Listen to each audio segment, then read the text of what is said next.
Hey guys, today we're going to talk about UDG. Now, I have not replayed Ultra Despair Girls. I played the game once sometime around 2020, and I also had a second playthrough right after that where I skipped all the cutscenes but went through the gameplay just to get an A rank on all the chapters.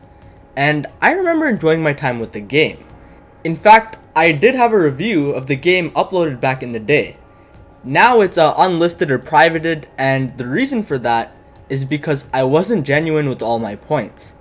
I made it sound like I liked the game more than I did because at the time some of my videos were getting backlash, and I was just like, well, I'll make it sound like I really like this game to reduce the backlash, which is why I've hid the video because it wasn't 100% truthful. Again, I liked the game, just not as much as I said I did. But what's crazy is, my opinion of it keeps going down as the months go by. Like, it's strange because I haven't replayed it recently or anything like that, but I just keep thinking about the game, and I can't think of it in a positive light, and I've never gone through something like this with any other game ever. So I'll give my current thoughts on UDG, and then I'll talk about why I think my opinion on this game just keeps going down, even though I haven't played it in over a year. So we'll start with the main duo, Komaru and Toko. And I like both of them. They're not my favorite characters, but they are very high up. Komaru felt very relatable. She's really scared and takes quite a while to overcome that, but that's good because that shouldn't be something she gets over within a second. It takes time to stand strong in such a broken world. I thought she had a lot of comedic moments, and I have to say, a lot of the normal conversation between her and Toko, where you find some random book, were all really fun. They're just normal conversations that make you learn more about both characters and their interests in a fun way. Toko is also fun as we've seen how she's gotten stronger from experiencing the killing game in DR1. She still has a lot of the same issues she had before. She's still scared of blood, but she adapts to her surroundings and travels within Toa despite there being blood around every corner. She's learned to control Genocide Jack, and she learns to open up to other people more. So these two characters do have a lot going on for them. But I do have some personal problems with them. With Komaru, I think she takes power of friendship and all these hope speeches to a level where it's unbearable. Like, sometimes it's okay, but then other times I'm just wincing in pain listening to this girl going on about how they can get through everything because they're friends. And like, I can confidently say, out of all the protagonists, she is the worst when it comes to that. She is the hardest to listen to. And with Toko, I think there's a part of her character that should have been addressed more, and that is Genocide Jack.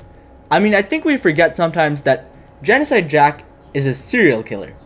She has killed many people, and yes, Toko doesn't have much control over that, but she must feel really guilty about killing all those people, right? You see, in the first game, it makes sense why we don't delve into that, like how Toko is traumatized about all the people she killed, or anything like that, because Toko is closed off. She wasn't close to the other students, and even wanted to hide Genocide Jack in the beginning. Even when she started getting closer to the other students, she didn't feel like a friend, and that makes sense because she's in a killing game. She's in a tough situation where it makes sense that she doesn't feel comfortable opening up about her problems.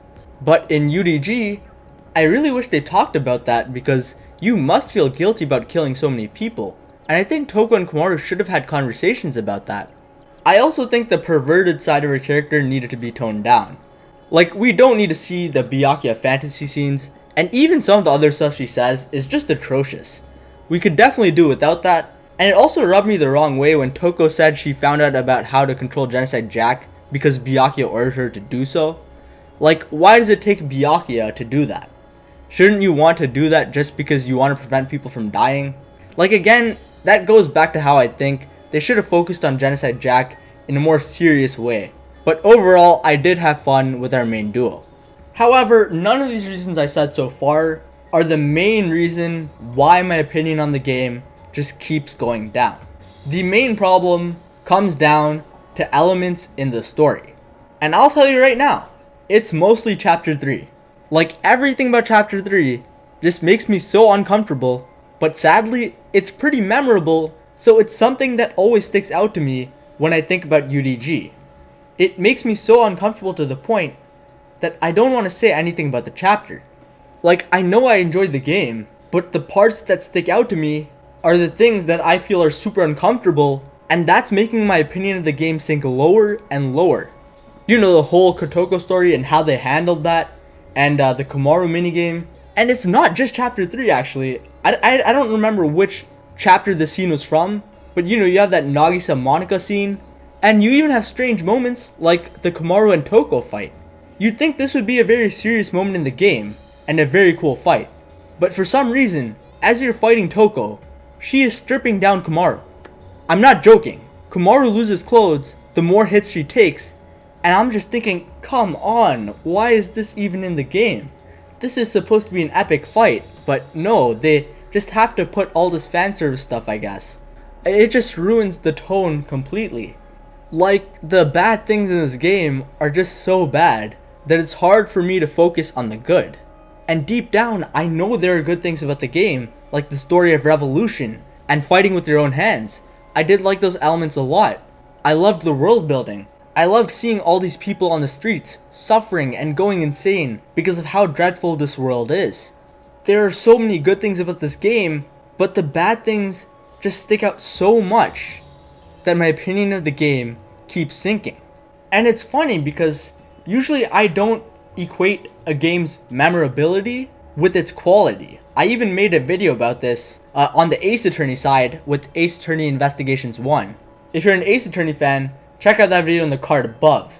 But I generally agree with that, where I don't care how memorable the game is, as long as I remember having a lot of fun with it. And I can say that about every game, except UDG, because the parts I remember are just super uncomfortable, and in a sense, I just find them unforgivable. Like, I don't know, take another game. Let's say, Danganronpa 1. Let's say I hated Chapter 3, right? And for some reason, I found that a very memorable chapter. For some reason. Even if I found it very memorable, and that stuck out to me more than any other chapter in the game, I wouldn't hate the game overall if I liked everything else.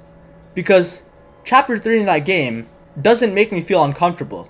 Right? I'm just thinking it's bad. I'm just thinking it's a bad chapter for how, you know, the murder is written, how the characters are written. That's not gonna make my opinion of the game just sink down even more and more as the months go.